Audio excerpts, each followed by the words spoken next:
In the world of comic art, where expression meets visual storytelling, finding in sources of inspiration is an integral part of an artist's journey. I mean, it certainly was for me growing up, reading the comic books that I did as a kid, and even into, through to today. So, like aspiring comic artists, we often look up to the giants in the field for guidance and inspiration. Admiring these accomplished artists can play a huge role in shaping your own path in the realm of comics. I'm going to kind of jump into reasons why having comic book artists to admire can significantly influence and enhance your journey in learning about comic art, and especially if you want to make comic books, right? Like myself and any other comic book artists out there, especially like indie comic artists and creators. I should make that a little bit more more inclusive. So like one of the most valuable aspects of admiring comic book artists is, I think, the exposure to diverse artistic perspectives. So every artist approaches their work with their own distinct style, techniques, and storytelling methods. I believe that by immersing yourself in the work of artists you admire, you gain insight into the multitude of ways in which stories can be visually articulated. For example, some artists may emphasize bold, expressive line work to convey dynamic action sequences, while others might focus on intricate details and subtle shading to create depth and atmosphere. Observing these varied styles broadens your understanding of the medium and helps you appreciate the richness of comic art as a whole. This exposure encourages you to think outside the box and, maybe even experiment with different techniques, which could ultimately enrich your own artistic repertoire. I know myself, growing up reading comic books, the first artist I was exposed to was John Byrne, and it was an issue of the Fantastic Four. And maybe I'll make a separate video talking about, or maybe even showing these different comic books, because I actually have gone back and purchased that comic book many years later because it made such a vivid. It was. Sorry, the bad pun that's about to come. It was burned into my memory, but that's for another video. I don't want to divert too much from this video here. So, all that being said, admiring and studying the techniques of these accomplished artists can serve as a roadmap to developing your own skills. Many artists, including myself, we all start by copying or emulating those styles and methods of those comic artists that we look up to. Then gradually refining our abilities over time. You look at comic books and comic book artists, and you that's the inspiration. Later as we go through high school or college or what have you, you become a little bit more versed, or at least you study anything from art history to then maybe drafting, or maybe you're lucky enough to have figure drawing at some point, and then you learn more about the basics, kind of like the fundamentals of art in general, like composition, perspective, human anatomy, and all these tie into that enriching of the artistic repertoire, right? So while studying the comic book artist is the main thing that got me interested as a kid, I think evolving and going to school and meeting other artists just in that general approach to art as part of like a general education beyond high school is what got me to become a little bit more proficient in art, because I'm studying outside of the art field, outside of the comic book art field, and instead studying the old masters. So while that is certainly important, the purpose of this video is really just kind of zoning in on those artists that are in the comic book field that have influenced I think a lot of people, not just myself, but certainly a lot of my own approaches to when I make and illustrate my own comic books. So, if you're inspired by an artist, a comic book artist, known for their dynamic action sequences, you might analyze how they use angles and motion lines to convey movement and energy. So this not only aids in skill development, but it also encourages you to practice consistently, using your admiration as a catalyst for improvement. Now, I have to admit, after many years of going to my own local comic book shop, once I started to become serious about creating my own art, it became more about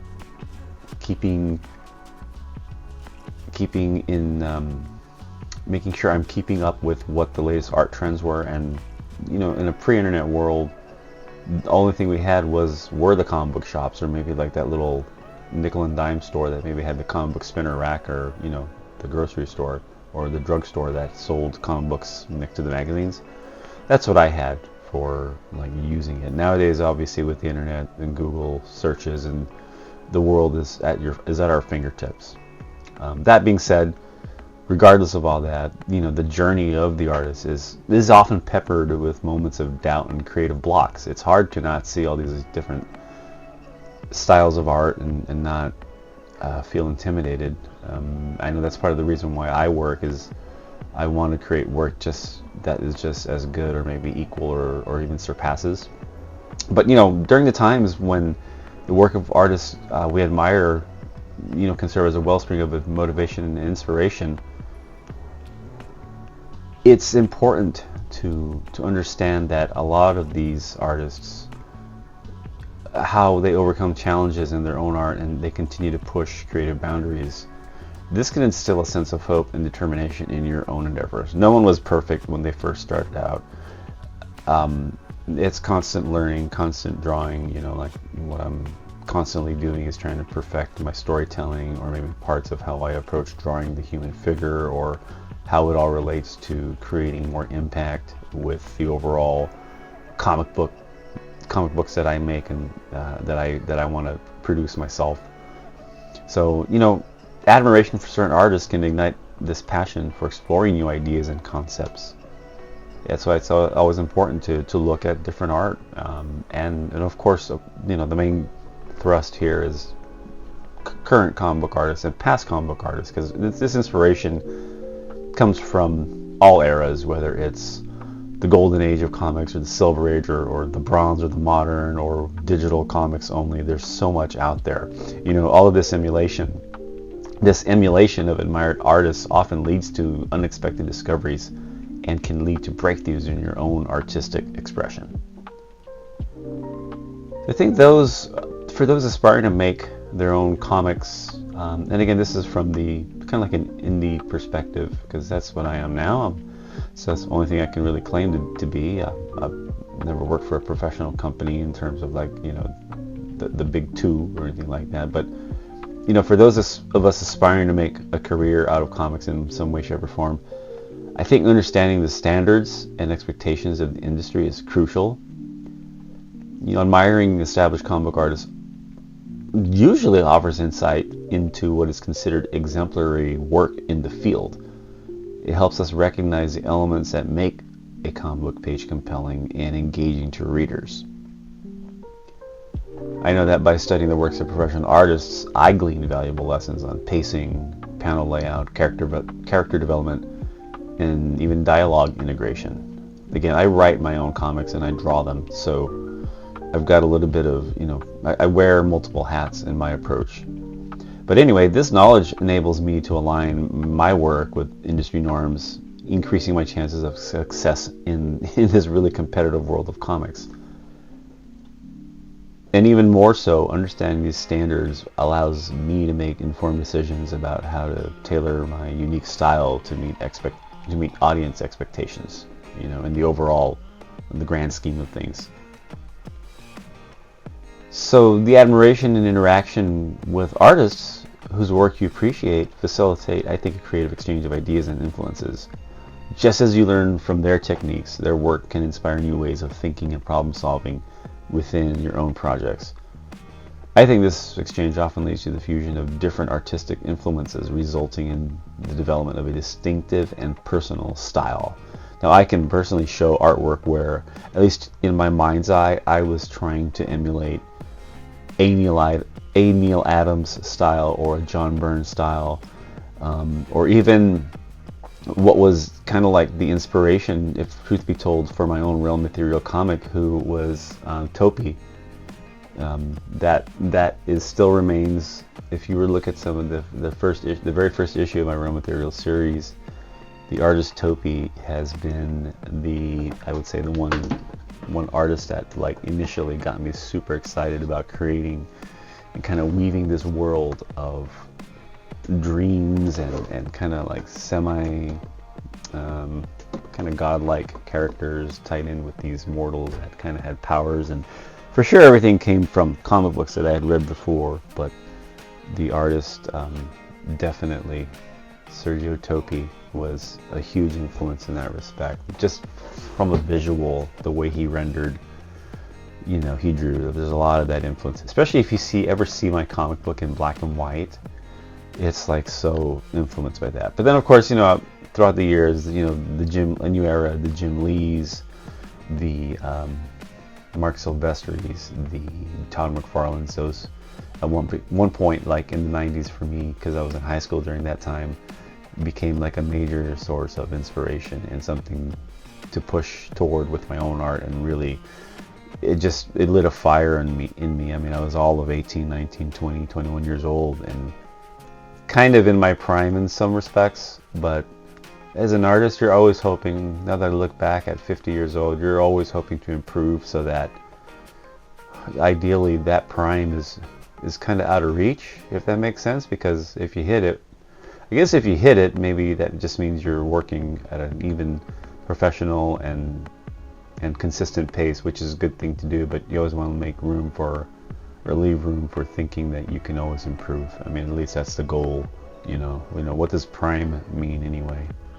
Especially as an artist, I think as long as we keep drawing, keep learning, we can keep growing. And these striving toward these new heights is one part of it, but just being able to create something new and exciting, just even for ourselves, which is what I feel where some of the best stuff happens. And then that excitement is seen and felt by others. I think it comes off as being very genuine, and probably the greatest feeling of inspiration is knowing that you are doing work that you enjoy 100%, that's yours, and you just can't wait to unleash it onto the world. So, looking back, I think the role of these comic book artists that we admired, that I admired and continue to admire in my own artistic journey, is multifaceted and deeply influential. From providing diverse perspectives to fostering skill development, motivation, and understanding of industry standards, these artists, past and present, they continue to inspire and guide me toward greater creative heights. So I think embracing the lessons and inspirations derived from these artists paves the way for fulfilling a successful career in the world of comic art. And at the moment right now, being a independent creator who likes to do my own artwork and stories, this is something that I constantly look back in, so much as I really only draw my own stuff. I'll have to shoot a separate maybe addition to this and show you my comic collection off to the right where I'm drawing here, that houses like some stuff from my entire lifetime of creating art. And I'll just I'll stand up and walk over to it and pull something out, and just if I want to be inspired or just kind of feel a comic book, because to me such a huge difference these days between when I was a kid to when I was a teenager to like in my 20s, 30s, and 40s, to then coming into the era of digital and comics on iPads and whatnot, reading stuff on your phone, to kind of coming back to looking at original comic books and holding them and feeling them. It's such a trip, to be honest with you. Kind of like my own flip-flopping back and forth between doing comics on my iPad or Photoshop, and I'm talking about the drawing specifically, and then doing stuff more traditional. I've talked about this before. There's other videos here that I've done talking about that, going from traditional to digital and whatnot. So bottom line is, make sure that you're appreciating the comics that you're reading, if you're an artist particularly. Again, this really, if I were to niche down, this comes down to being an artist, because I'm talking about the visual aspects of what these comic book artists that I've looked up to have inspired me for, and just admire what you see, but then also know that for us to be successful, at least for myself, I think what I just need to do is just remember what those comic books meant for me as a kid, but then also understand that those were other artists, adults that were working to create actual stories, and they were working with a deadline, and they were working with other people on this assembly line between the writer, the inker, the colorist, the letterer, the editor, and editor-in-chief, and all of that. It's still, at the end of the day, we're making comic books, and we want to produce something that can be just as fun to produce, but also as exciting to share with others. And with that, I will leave you to maybe watch the last few seconds of me finishing up this video here, this drawing in this time-lapse video. Anyway, that's it for now. I'm going to keep on pounding away on this page, hopefully get this book out fairly soon. 4th issue of my Raw Material comic book. Be sure to go to my website, www.reneariola.com, and check out my stuff, my comic books. Thanks for watching. If you like what you saw here, hit the like button. Comments are cool. And I will see you, or you'll see me in the next video. Thanks for watching.